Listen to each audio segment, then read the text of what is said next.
Bom, o Irã nem vai negociar com os Estados Unidos agora. O Irã já disse, não vamos ter mais negociações. Acabou.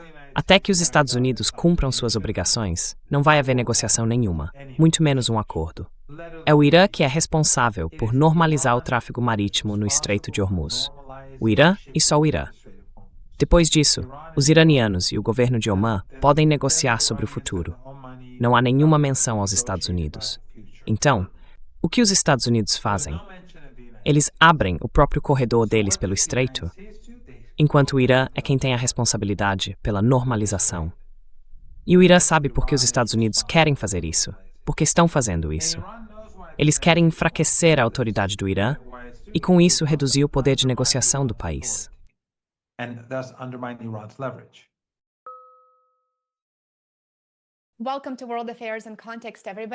Bem-vindos ao World Affairs in Context, pessoal.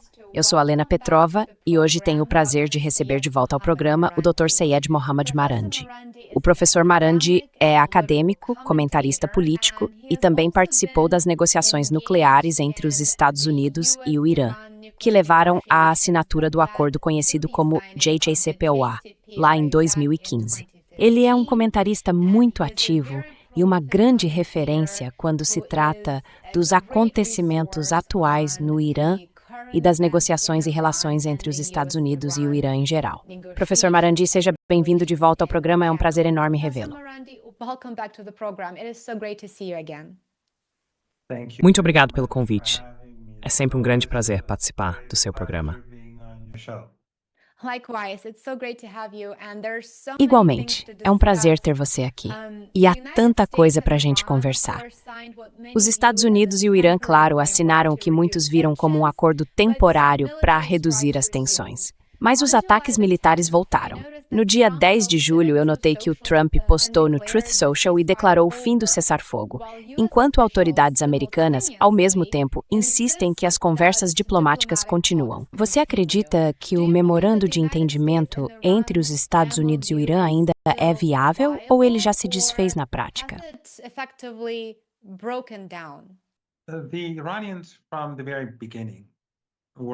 Os iranianos, desde o começo, nunca tiveram ilusões de que os Estados Unidos cumpririam seus compromissos de acordo com o memorando de entendimento. A história das relações entre o Irã e os Estados Unidos sempre foi marcada por isso. Como o próprio Pompeo diria, os Estados Unidos mentem, trapaceiam e roubam. E, basicamente, é isso que os Estados Unidos sempre fizeram com o Irã e o que fizeram com acordos anteriores. Sempre mentiram, sempre trapacearam e roubaram o que puderam. Então, a expectativa era exatamente esse comportamento que estamos vendo agora. Para os iranianos, o que importa é ter poder de barganha. E esse poder vem do Estreito de Hormuz e do programa nuclear. O Trump precisa de um acordo nuclear. Trump needs a nuclear deal. He won't have a nuclear deal. Ele não vai ter um acordo nuclear se não houver cumprimento dos compromissos dos Estados Unidos, de acordo com o que foi estabelecido. Mas mais importante ainda, não vai haver normalização do comércio pelo Estreito de Hormuz se os Estados Unidos não cumprirem a parte deles no acordo. Agora, o que os Estados Unidos estão fazendo? Violando praticamente tudo. Os Estados Unidos não devolveram os bens iranianos confiscados, o que é uma violação do acordo. Trump ameaça constantemente os iranianos e seus líderes, também em violação do acordo. Os Estados Unidos restabeleceram as sanções sobre as exportações de petróleo do Irã depois de apenas algumas semanas, outra violação do acordo. Os Estados Unidos ampliaram o regime de sanções, mais uma violação do acordo. E os Estados Unidos não estão pressionando o regime israelense a sair do Líbano e a acabar com o assassinato e o massacre no país.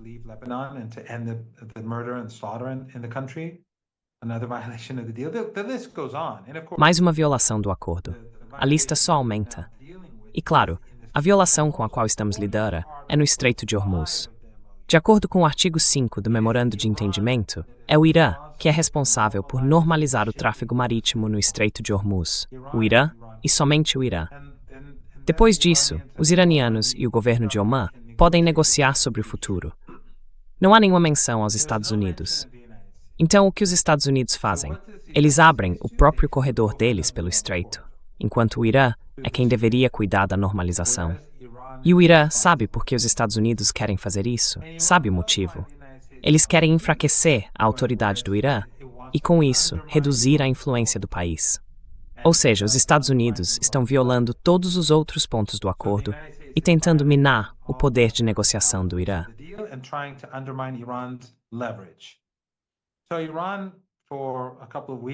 Então, o Irã, por algumas semanas, avisou os Estados Unidos para parar com isso. Avisou os sauditas, os kuwaitianos, os emiradenses e os cataris para não cooperarem. Eles ignoraram o Irã e, no fim, o Irã teve que atacar navios que estavam violando as ordens navais iranianas, que estavam de acordo com o acordo firmado. Aí os Estados Unidos começaram a bombardear o Irã, o que é mais uma violação. Ou seja, são violações em todos os níveis. Os Estados Unidos estão violando em todas as frentes. Mas o Irã não vai permitir que os Estados Unidos controlem o Estreito de Hormuz. E quanto mais os Estados Unidos deixarem de cumprir seus compromissos, mais os iranianos vão dificultar a vida dos americanos. Porque os iranianos também não vão cumprir a parte deles no acordo.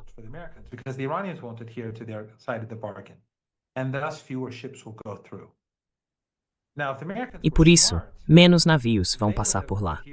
Agora, se os americanos tivessem sido inteligentes, teriam cumprido o acordo, honrado seus compromissos, e o transporte marítimo teria se normalizado.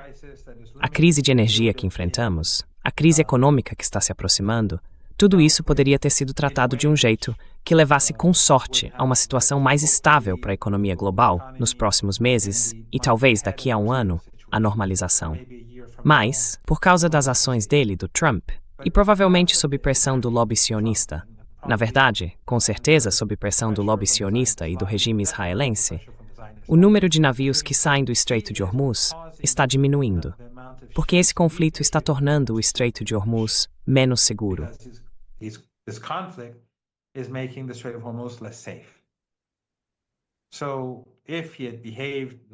Então, se ele tivesse agido normalmente, se os Estados Unidos tivessem se comportado como um país normal e cumprido seus compromissos, agora a gente teria mais navios passando por ali e todos estariam seguros. Mas como ele quer derrotar o Irã, onde perdeu no campo de batalha, Trump perdeu em guerra de cerco, perdeu na mesa de negociações, ele quer enganar o Irã na hora de aplicar o acordo. Quer derrotar o Irã, deixando de cumprir a parte dele, e assim, tirar a vantagem do Irã. Isso não vai acontecer. E é esse o resultado que a gente está vendo. Quer dizer, os americanos podem fingir que destruíram os ativos do Irã. E se você acompanha a mídia ocidental, dá até para achar que as capacidades militares do Irã foram destruídas.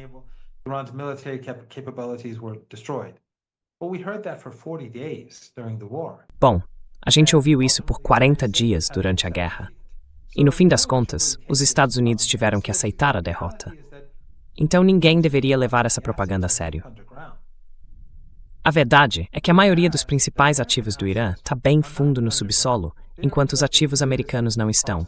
Eles ficam nas bases espalhadas pelo Golfo Pérsico e por isso são muito vulneráveis. O Irã consegue destruir um sistema de radar que vale bilhões de dólares com um drone, mas os americanos precisam bombardear bases subterrâneas de mísseis com B-52 todos os dias. E mesmo assim, a gente continua vendo os mísseis sendo lançados dessas bases subterrâneas. Então, deixando a propaganda ocidental de lado, as coisas não estão indo bem para os Estados Unidos.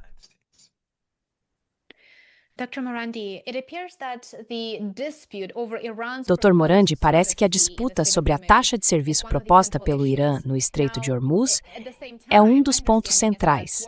Ao mesmo tempo, pelo que entendo, Washington está basicamente tentando reafirmar o controle sobre o Estreito de Hormuz e restaurar a navegação ao que era antes da guerra. Isso, na prática, tiraria do Irã aquela vantagem de influência que o senhor mencionou. Então, essa taxa de serviço é só um pretexto? Ou há realmente algum fundamento nesses relatos ocidentais que apontam a taxa como uma das principais questões?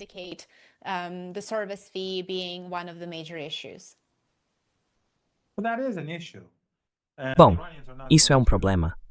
E os iranianos não vão deixar isso de lado. O Irã vai controlar esse comércio, vai cobrar taxas e não vai permitir que o Golfo Pérsico seja remilitarizado como antes, para ameaçar o país. Mas eu acho que a questão principal é um pouco diferente. O verdadeiro ponto é que os Estados Unidos querem que o comércio passe pelo Estreito de Hormuz sem impedimentos, e assim não cumpririam suas obrigações. Eles se abstêm de cumprir o que foi acordado, e com isso poderiam atacar o Irã e começar outra guerra nos próximos meses, colocar pressão econômica, impor um cerco, assediar iranianos, matar iranianos e basicamente fazer o que o regime israelense quer. Mas os iranianos não são ingênuos. Eles sabem que os Estados Unidos não são um governo que respeita as leis. It's not a law-abiding government. They believe in American exceptionalism. They're sort of Eles acreditam no excepcionalismo americano. São meio parecidos com os sionistas, no sentido de que acham que têm direitos especiais que são superiores ao resto do mundo. O resto do mundo precisa obedecer à lei, mas os Estados Unidos estariam acima dela. Quer dizer, o sionismo é muito pior, mas mesmo assim, essa mentalidade entre as elites americanas é evidente. Então eles não acham que precisam cumprir nenhum compromisso, mas esperam que o outro lado cumpra. E o Irã não vai aceitar isso. A questão real é que eles querem tirar essa vantagem do Irã para poder enganar o país no acordo, depois aumentar a pressão e enfraquecer a soberania iraniana. Só que eles não conseguiram fazer isso por 40 dias e acabaram levando o mundo à beira de um abismo.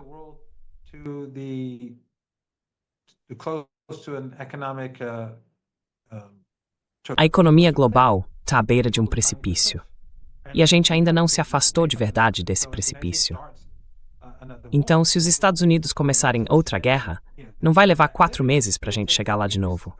Vai levar 4 semanas, segundo o próprio Trump. Essa não é uma situação que eu considere benéfica para os Estados Unidos. Mas eu já não.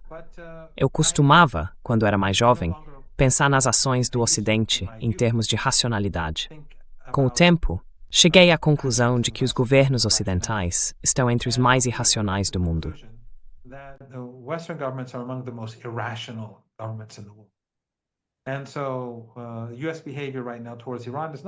Então, o comportamento dos Estados Unidos em relação ao Irã, neste momento, não é baseado na racionalidade. É movido por emoção pura, raiva, fúria e, claro, pelo sionismo. O lobby sionista, a ideologia sionista, uma visão de mundo supremacista. Qualquer pessoa sensata diria: o melhor a fazer é simplesmente cumprir suas obrigações, permitir que os iranianos normalizem o comércio pelo Estreito de Hormuz, melhorar a situação econômica global e reduzir as tensões. Mas não é assim que Washington funciona.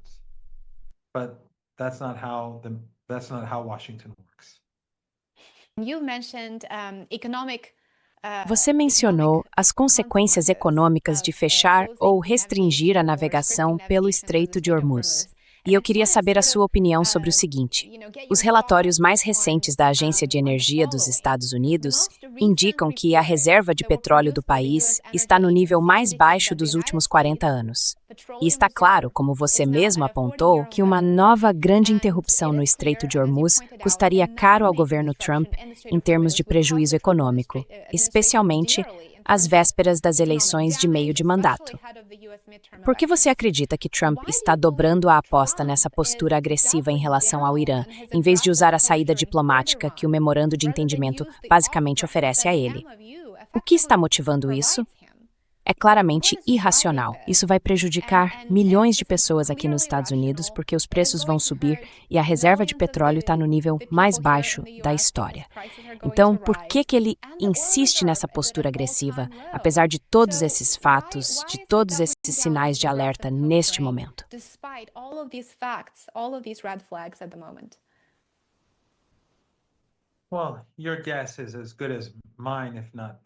Bom, o seu palpite é tão bom quanto o meu, se não for melhor. O que eu posso dizer é que isso é uma combinação de pelo menos 2 coisas. São as 2 que me vêm à cabeça. A primeira é o regime israelense e o lobby sionista, que não querem paz. Eles querem aumentar as tensões, querem conflito, não se importam com a economia dos Estados Unidos, não se importam com a economia global, só se importam com o regime israelense. E por isso, estão dispostos a sacrificar os Estados Unidos. Então a influência que exercem sobre ele, e aí dá para especular por que eles têm essa influência, será que eles têm algum vídeo dele fazendo algo terrível? Ou são as centenas de milhões de dólares que deram diretamente para ele? Pode ser uma combinação de tudo isso também, mas esse é um dos fatores. O segundo fator é o ego e a arrogância dele. A guerra foi uma derrota aberta.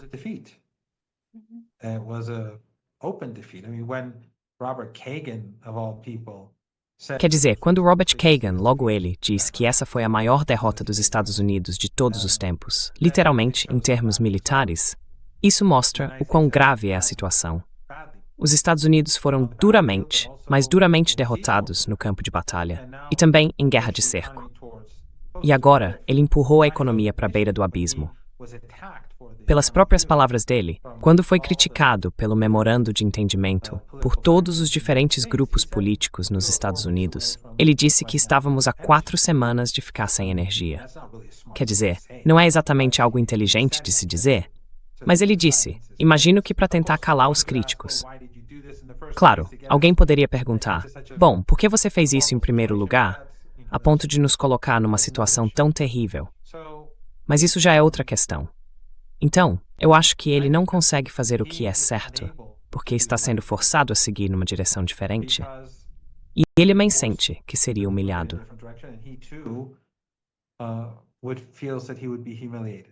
Mas o Irã não vai ceder. E se os Estados Unidos continuarem nesse caminho e tentarem abrir o próprio corredor, os iranianos vão atacar novos navios. Eles vão atingir embarcações e garantir que ninguém atravesse o Estreito de Hormuz sem pagar um preço por isso.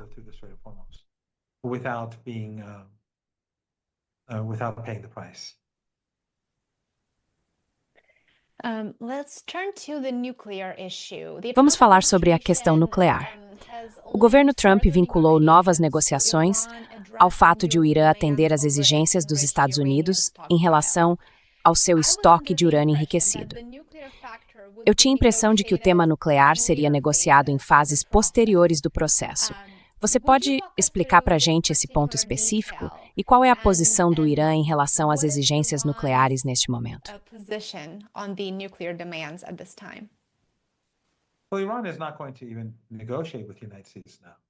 Olha, o Irã nem vai negociar com os Estados Unidos agora. O Irã já disse, não vamos ter mais negociações. Acabou. Até que os Estados Unidos cumpram as suas obrigações, não vai haver nenhuma negociação, muito menos um acordo. Agora, a questão nuclear só vai ser discutida e talvez resolvida numa fase posterior, como você mencionou. Para a gente chegar a qualquer negociação nuclear, quanto mais há um acordo, os Estados Unidos precisam cumprir as suas obrigações. Isso significa, claro, não impor outro cerco, que é a única coisa que eles ainda não violaram. Mas também precisam liberar os bens roubados do Irã. Precisam sair do Estreito de Hormuz e parar de interferir na administração iraniana do Estreito. E tem que obrigar o regime israelense a sair do Líbano e acabar com o massacre.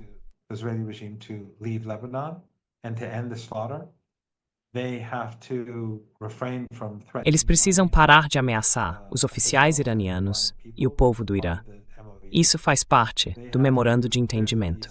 Eles têm que suspender as sanções sobre as exportações de petróleo do Irã. Tudo isso são violações. Eles estão violando tudo, inclusive a exigência de não atacar o Irã. Então são todas violações por parte dos Estados Unidos. Enquanto os Estados Unidos continuarem violando esses pontos, o Irã não vai negociar o acordo nuclear. E os iranianos também não vão normalizar o comércio pelo Estreito de Hormuz. O Irã já deixou claro que não, porque você provavelmente ouviu hoje que o Trump disse que os iranianos pediram para negociar e que ele concordou. Não. Os iranianos nem sequer aceitaram negociar. Isso é só mais uma alegação falsa feita pelo Trump. Ou aquela história do Axios. Tudo bobagem também.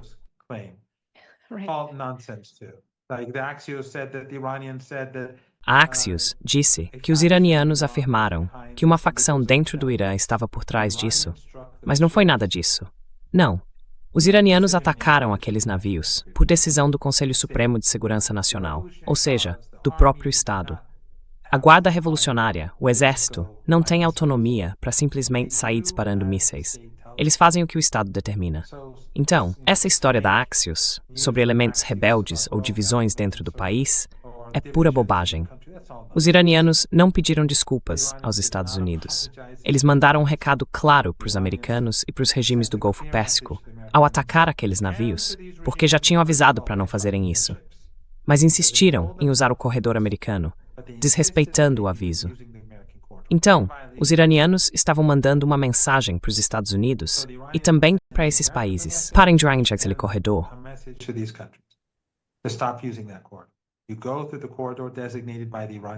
Você passa pelo corredor designado pelas Forças Armadas iranianas. E os americanos disseram que até esta noite acham que o Irã deveria declarar que não vai atacar mais navios. O Irã não vai fazer esse tipo de compromisso. O Irã nem vai negociar com os Estados Unidos, como eu já disse. Então, o que a Axios publicou é bobagem. O que o Trump diz é bobagem. Neste momento, não vai haver conversa nenhuma até que os americanos comecem a agir em relação às suas obrigações. Só então veremos o Estreito de Hormuz começar a se normalizar. E só depois que a primeira etapa for totalmente implementada, é que poderemos começar a falar seriamente sobre as sanções de máxima pressão e o programa nuclear iraniano, e caminhar para resolver essa questão. Mas neste ponto, estamos muito longe dessa conversa.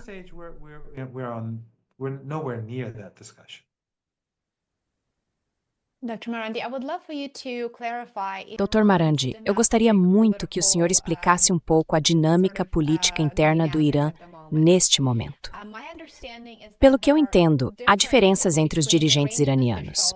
Alguns defendem buscar negociações com os Estados Unidos, enquanto outros preferem talvez uma postura mais de pressão militar ou simplesmente não confiam de forma alguma no governo Trump. E, convenhamos, também não dá para culpá-los por isso. Então, o que a maioria dos líderes iranianos prefere, depois dos ataques dos Estados Unidos, depois de o Trump declarar que o cessar-fogo acabou e ainda dizer que o Irã está tentando atingi-lo, entre outras coisas.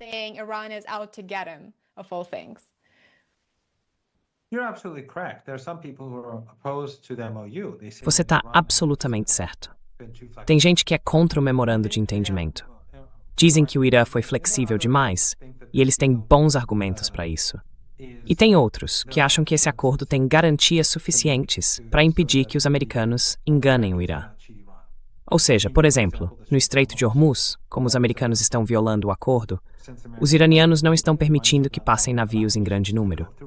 Então, quanto mais os Estados Unidos violam o acordo, mais eles acabam sendo sufocados no Estreito de Hormuz. De qualquer forma, existem opiniões diferentes, claro, dentro do Irã. Digo, a gente viu nos últimos 4 meses e meio que toda aquela propaganda do Ocidente é pura bobagem. A gente viu que o Irã não está quebrado nem dividido, e que o regime não é impopular, como eles adoram dizer.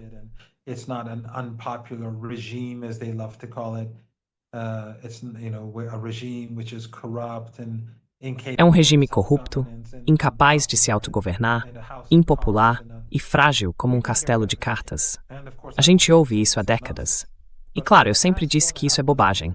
Mas nos últimos 4 meses e meio, estamos vendo tudo aquilo que pessoas como eu vinham apontando se confirmar. Diziam que o Irã ia cair. Não caiu. Depois disseram, bom, se o Irã sobreviver, ele vence. E o Irã não só sobreviveu, ele venceu a guerra. Aí disseram, isso é só um efeito de união em torno da bandeira. Mas qualquer um que tenha acompanhado os cortejos fúnebres na última semana sabe que não é isso. É algo muito maior, mais profundo e mais significativo do que qualquer efeito de união nacional. Só em Teherã, mais de 10 milhões de pessoas participaram do funeral.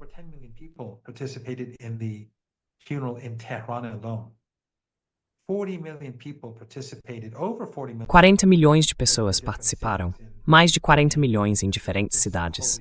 Nas cidades sagradas de Najaf e Karbala, no Iraque, milhões de pessoas. Na cidade de Qom, a cidade sagrada de Qom, no Irã, milhões também. E na cidade de Mashhad, onde ele foi sepultado, mais milhões ainda. No total, mais de 40 milhões de pessoas. Foi algo tão grande que, dessa vez, a mídia ocidental não conseguiu esconder. Eles sempre dizem, milhares de iranianos. Ou, quando querem ser generosos, dezenas de milhares de iranianos. Mas isso foi gigantesco. E felizmente o Irã tinha convidado muitos jornalistas, em sua maioria da mídia alternativa, mas muitos nomes conhecidos. Eles viram tudo de perto participaram das diferentes cerimônias e testemunharam tudo isso. Então isso mostra que não se trata de um simples movimento de união em torno da bandeira.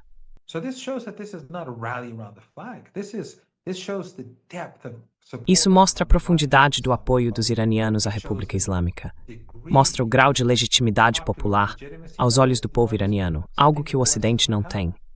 O Irã tem uma legitimidade popular maior e mais sólida do que o Ocidente, do que os países ocidentais. Então esse é mais um mito que foi desfeito. E claro, aquela ideia de que o Irã seria uma ditadura.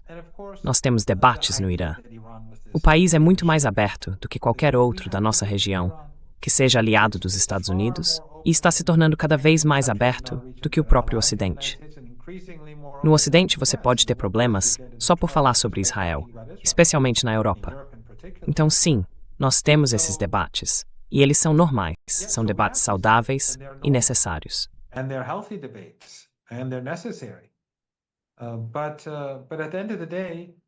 Mas no fim das contas, sabe, quando a guerra começou, e acho que a gente até falou sobre isso uma vez no seu programa, o país ficou sem líder por uma semana inteira, porque o Ayatollah Khamenei foi martirizado. E eles não conseguiam escolher um novo líder, porque os americanos e os israelenses tentariam bombardear qualquer lugar onde os representantes se reunissem para escolher novos membros do órgão que escolhe e pode destituir o líder. Pelo que está na Constituição, é o Conselho de Especialistas que escolhe o líder e pode removê-lo. Então, os americanos e os israelenses estavam tentando descobrir onde eles iam se reunir para matar todos os representantes do povo. Por isso, levou mais ou menos uma semana. O país estava travando uma guerra contra uma superpotência e contra essa coalizão do mal, os israelenses e esses regimes do Golfo Pérsico.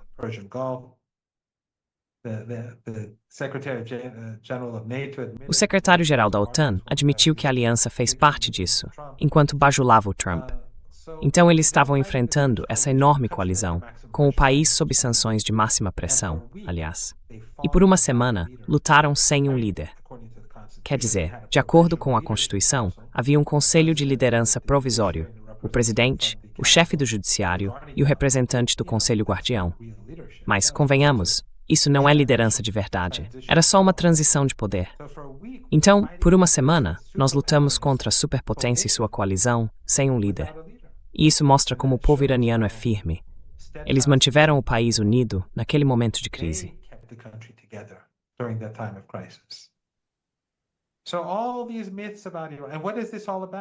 Então, todos esses mitos sobre o Irã, do que se trata, afinal? O problema é que o Irã se opõe ao genocídio. O eixo da resistência se opõe à limpeza étnica.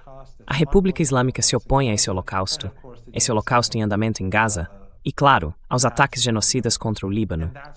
E é por isso que o Irã é tratado como inimigo. Essa é a culpa do Irã.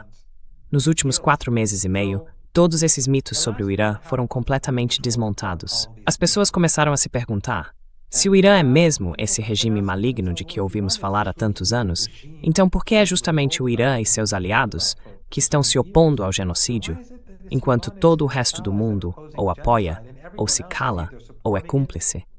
Essa narrativa simplesmente não se sustenta mais.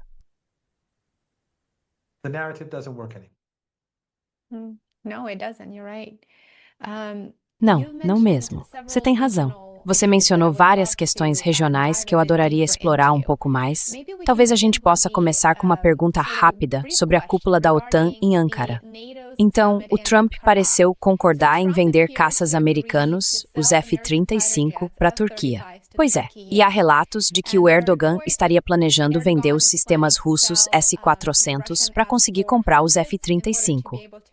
Agora o Netanyahu publicou, ou talvez tenha sido numa entrevista, não tenho certeza, que isso claramente vai contra os interesses de Israel e que enfraqueceria o equilíbrio de poder no Oriente Médio se a Turquia realmente adquirir os F-35.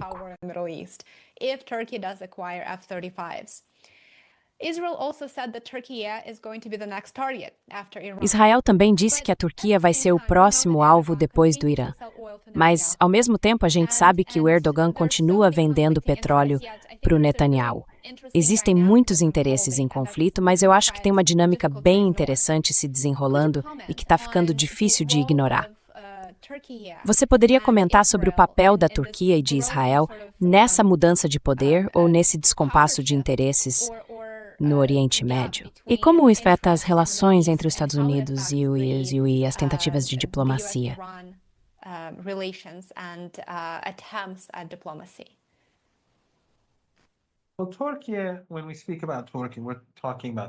Bom, quando a gente fala da Turquia, estamos falando do governo turco.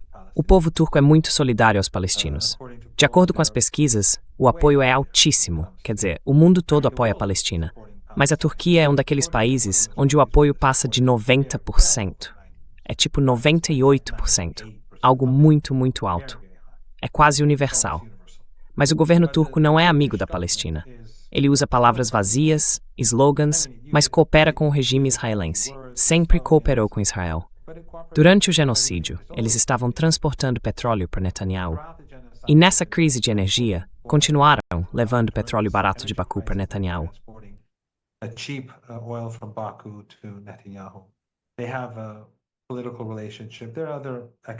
Eles têm uma relação política. Existem outras relações econômicas que eles negam, mas que de fato existem. Durante a conferência da OTAN, ativistas anti-Israel foram presos antes mesmo do início do evento, para não constranger o governo. Então, pessoas contrárias a Israel, antes mesmo de irem às ruas, já tinham seus líderes presos, só para evitar que Trump ou outros líderes passassem vergonha. E claro, a gente viu o próprio Trump dizer, na cúpula da OTAN, que o Erdogan é mais leal a ele do que os líderes europeus. Então, para mim, é simplesmente inacreditável que, enquanto o genocídio continua, existe esse tipo de relação.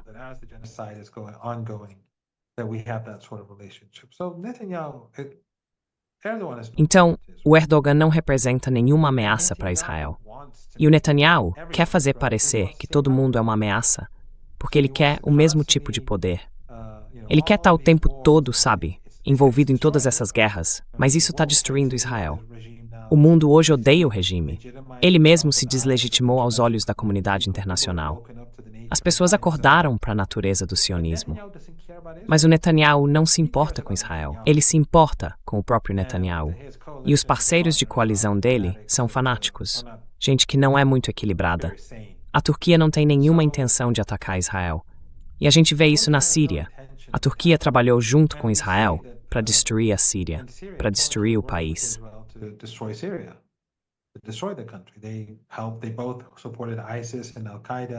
Os dois apoiaram o ISIS e a Al-Qaeda dentro do contexto das operações dos Estados Unidos contra a Síria, a chamada Guerra Suja, a Operação Timber Sikama. Os cataris participaram, os sauditas também, e todos esses regimes ricos em petróleo e gás do Golfo Pérsico participaram. A maioria das pessoas ligadas ao ISIS e à Al-Qaeda passou pela Turquia para entrar na Síria e no Iraque. E claro, também pela Jordânia, mas principalmente pela Turquia. Então, foi uma operação conjunta conduzida pela OTAN e seus aliados regionais. A Turquia e Erdogan destruíram a Síria. Existe inclusive uma jornalista chamada Serena Shim, que foi assassinada. Ela trabalhava para Press TV. Foi assassinada. Tinha 2 filhos.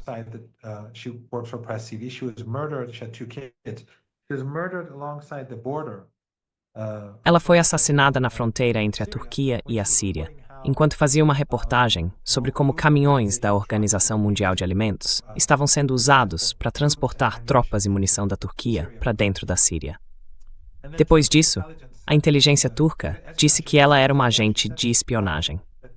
Ela chegou a dizer isso ao vivo. Estou muito preocupada. Estão dizendo que eu sou espiã. Eu sou só uma repórter. E naquele mesmo dia, ela morreu num acidente. Mataram ela, a inteligência turca. Existe até um prêmio de jornalismo chamado Prêmio Serena Shim, se não me engano. Então o Erdogan estava apoiando o ISIS e a Al-Qaeda como parte dessa operação, que tinha o objetivo de destruir a Síria e, claro, destruir o eixo da resistência e ajudar o regime israelense.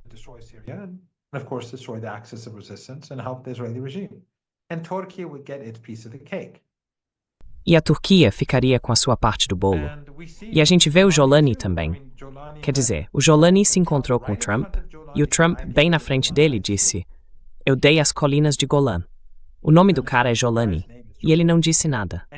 E ainda disse que a Síria devia entrar no Líbano para ajudar a lidar com a resistência, lidar com Hezbollah. E o Jolani não falou nada. Por quê? Porque ele é um intermediário. Então ninguém deveria levar isso muito a sério. Quer dizer, a Turquia, sob o comando do Erdogan, apesar da opinião pública sobre a Palestina, não fez nada para beneficiar o povo palestino. Na verdade, o cessar-fogo em Gaza, que o Trump impôs, um cessar-fogo injusto, foi apoiado pela Turquia.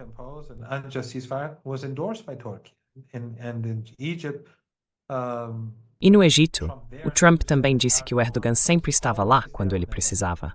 Então, a Turquia, sob o comando do Erdogan, não é inimiga de Israel. A Turquia tenta seguir suas próprias ambições paralelas no Cáucaso e sob a liderança de Erdogan. Como eu disse, o povo turco, os sentimentos deles são claros, mostram bem de que lado estão. Mas o Erdogan não, ele não é uma ameaça. Só que o Netanyahu precisa de inimigos. E até os próprios funcionários turcos, acho que foi o ministro das Relações Exteriores da Turquia que disse isso, que ele precisa de inimigos, basicamente dizendo, nós não somos inimigos. Ele está nos apresentando como inimigos de Israel, porque precisa de inimigos. Eu acho que, ironicamente, essa é uma avaliação bem precisa.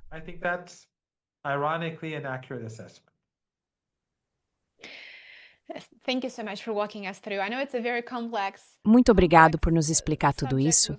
Eu sei que é um assunto bem complexo, com muitas partes se movendo ao mesmo tempo, e achei que essa foi uma maneira realmente brilhante de descrever e destacar os pontos mais importantes.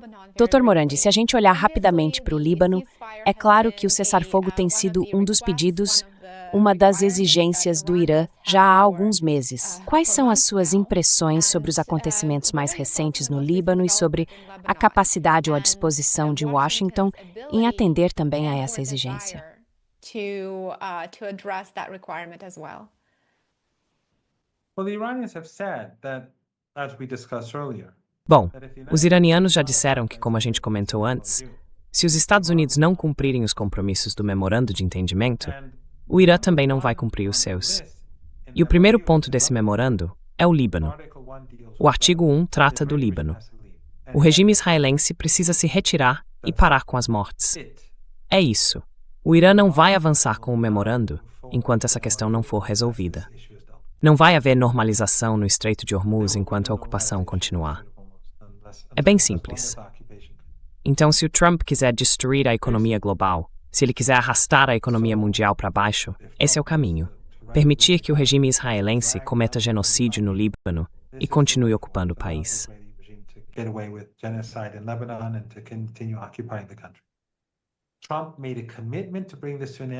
Trump fez um compromisso de pôr fim a isso, e em troca, entre outros compromissos dele, claro, os iranianos iriam normalizar o comércio pelo Estreito de Hormuz. Se ele não cumprir o que prometeu, os iranianos também não vão cumprir. É simples assim. Agora, os Estados Unidos instalaram um governo fantoche em Beirute. O presidente e o primeiro-ministro não têm nenhum mandato popular. Foram colocados lá pelos americanos, sob pressão, junto com os sauditas, e estão basicamente ali para enfraquecer a resistência.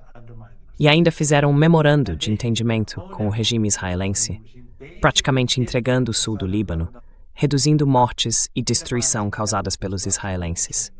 É esse o nível de traição dessas duas pessoas.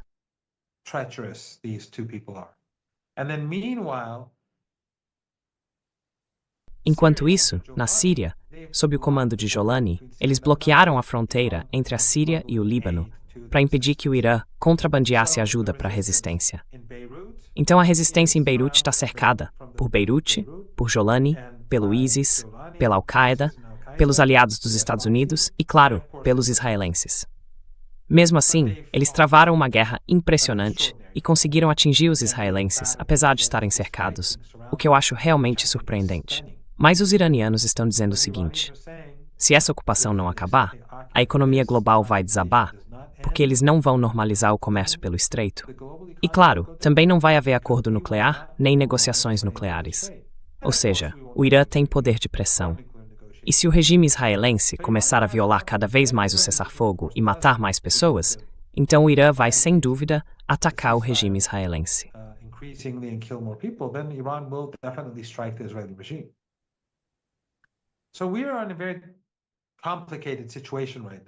A gente está numa situação bem complicada agora na região. Mas como eu disse antes, o Trump não tá com boas cartas na mão e parece que tá apostando a casa. É assim que se diz no jogo, né? Eu nem sou jogador, então não sei bem. Mas ele pode perder a casa. Quer dizer, se ele continuar por esse caminho, vai perder a casa. Se houver uma guerra, a economia global vai despencar rapidamente. Se houver tensão constante no Estreito de Hormuz, a situação vai piorar aos poucos. Nenhum desses cenários é bom para os Estados Unidos. Enquanto os Estados Unidos não cumprirem seus compromissos, não dá para esperar que os iranianos façam o mesmo. They should not expect the Iranians to reciprocate. And my understanding is that the United States. Pelo que eu entendo, os Estados Unidos estão atuando em várias frentes ao mesmo tempo, certo? Tudo acontece em paralelo. E pelo que eu entendo, enquanto Washington persegue o que muitos chamariam de uma diplomacia de fachada por meio do memorando de entendimento com o Irã, também está trabalhando em outras coisas para enfraquecer o chamado eixo da resistência, no Iraque, por exemplo, e em outras partes do Oriente Médio. O Iraque, dá para dizer, ainda é um país ocupado. As receitas dele vão para Washington, para o Federal Reserve. E o Trump tem sido muito...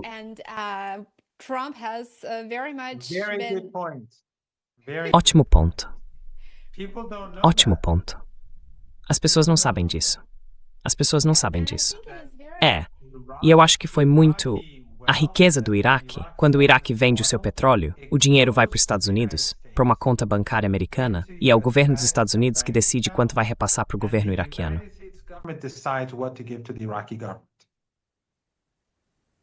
Yes. So Iraq has been completely destroyed.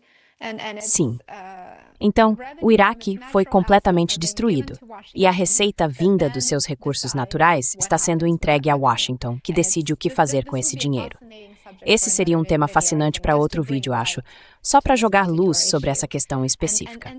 Pelo que eu entendo, o Trump também esteve bem envolvido nas eleições mais recentes para primeiro-ministro no Iraque. Você poderia comentar como Washington atua para enfraquecer a resistência no Iraque e quais são as implicações disso para o eixo da resistência e para a posição do Irã em relação a Washington, especialmente quanto à disposição e à capacidade de negociar de boa fé com o Irã?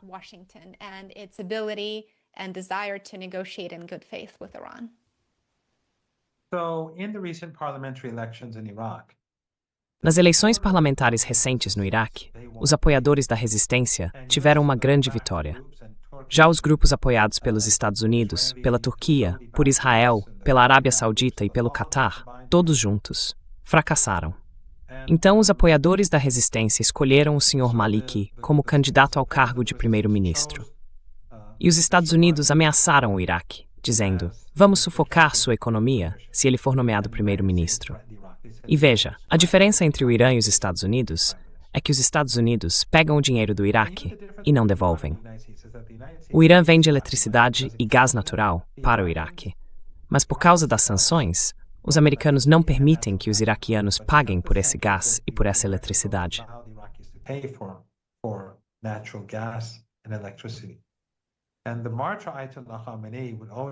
E o mártir Ayatollah Khamenei sempre dizia: "Não cortem o fornecimento, mesmo que não estejamos sendo pagos, porque os iraquianos precisam desse gás e dessa eletricidade." Mesmo sob sanções, com nossos próprios problemas, ele insistia nisso. Durante todo esse período, enquanto os americanos tentavam sufocar os iraquianos, os iranianos, ao longo desses anos, vinham fornecendo ao Iraque gás e eletricidade praticamente de graça. Então, quando o Ayatollah Khamenei foi levado para a cidade sagrada de Najaf e para a cidade sagrada de Karbala, vimos milhões de pessoas nas ruas dessas duas cidades. Isso chocou os americanos e os israelenses, e mostra onde estão o coração e a mente do povo iraquiano.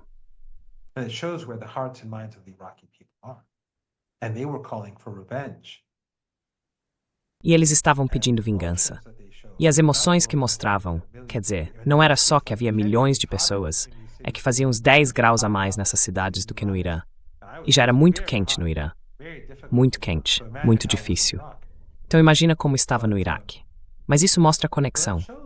E lembre-se, o Ayatollah Khamenei foi quem salvou o Iraque do ISIS, o mesmo ISIS que os Estados Unidos, os israelenses e Erdogan criaram.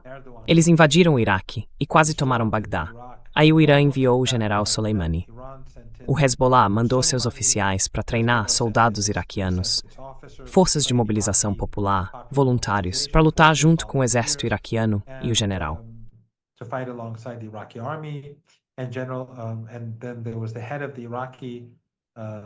Então, tinha também o chefe das forças de mobilização popular do Iraque, o Abu Mahdi al-Muhandis, e os americanos mataram o general Soleimani. O Trump mandou matar o general Soleimani e também o Abu Mahdi. Quando as pessoas no Ocidente falam sobre o Iraque, elas não dizem a verdade. Os jornalistas ocidentais, as elites ocidentais, eles apresentam uma versão completamente invertida da realidade. E é por isso que candidatos próximos do Irã vencem eleições no Iraque. Porque os iranianos se sacrificaram pelo Iraque. Eles deram mártires para ajudar o país. Eles apoiam a economia iraquiana, enquanto os americanos roubam a riqueza do petróleo, fazem ameaças e ainda querem dizer quem pode ou não ser escolhido como primeiro-ministro, e também no Conselho de Ministros, e por aí vai.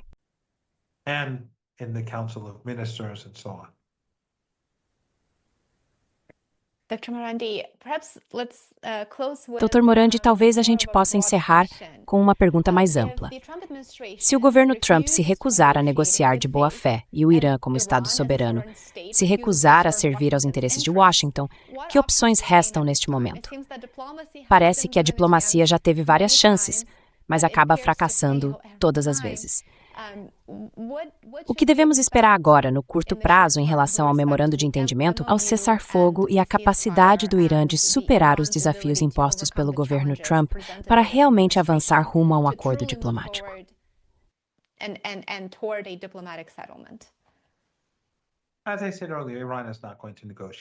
Como eu disse antes, o Irã não vai negociar. As negociações com o Irã acabaram. E quando os americanos decidirem cumprir a parte deles no acordo, aí sim a gente pode começar a conversar. Caso contrário, o Irã vai seguir com as próprias políticas. Existe sim a possibilidade de guerra. Seria uma loucura os americanos seguirem por esse caminho, porque isso destruiria a economia global dos Estados Unidos.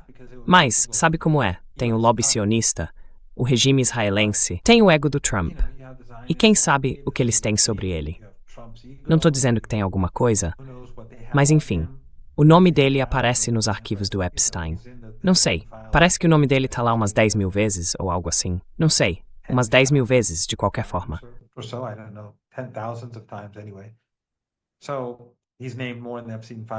Então, o nome dele aparece mais vezes nos arquivos do Epstein do que o de qualquer outra pessoa. Então dá para imaginar que não seria absurdo pensar que eles têm algo comprometedor sobre ele. Existe sim uma possibilidade de guerra. Os iranianos estão preparados para isso. Como vimos nos últimos 3 dias, quando os americanos atacaram o Irã reagiu com força. Eles não se contiveram. Mas também há a chance de tudo continuar como está. Ou seja, confrontos, mas sem virar uma guerra total. Mesmo assim, isso vai afetar a economia global.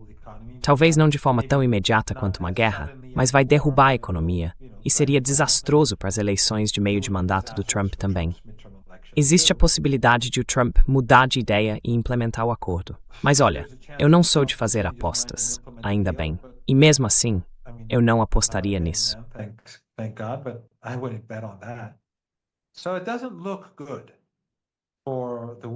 Então isso não parece bom para o mundo, porque o regime israelense e o lobby sionista não vão aceitar isso. O Trump está tentando, eu acho, ver até onde ele pode ir, o que ele consegue, ao não implementar o acordo. E, na minha opinião, ele não ganha nada com isso. Porque, como eu disse, os iranianos estruturaram o acordo de um jeito que dá a eles poder de pressão. O Trump está tentando minar isso, e o Irã não vai aceitar. Então existe uma solução simples. Ele só precisa cumprir a parte dele no acordo. Tudo volta a passar pelo estreito, as coisas se normalizam, a economia global melhora. Com o tempo, em alguns meses, a situação começa a se estabilizar. Mas até agora, não há nenhum sinal de que isso tenha acontecido.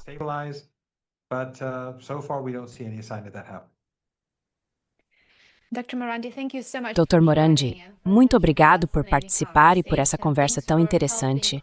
Agradeço por ajudar a esclarecer os acontecimentos em curso e colocá-los em perspectiva. Espero tê-lo de volta ao programa em breve. Muito obrigado pelo seu tempo. It's Sempre uma honra. Muito prazer em receber. having me.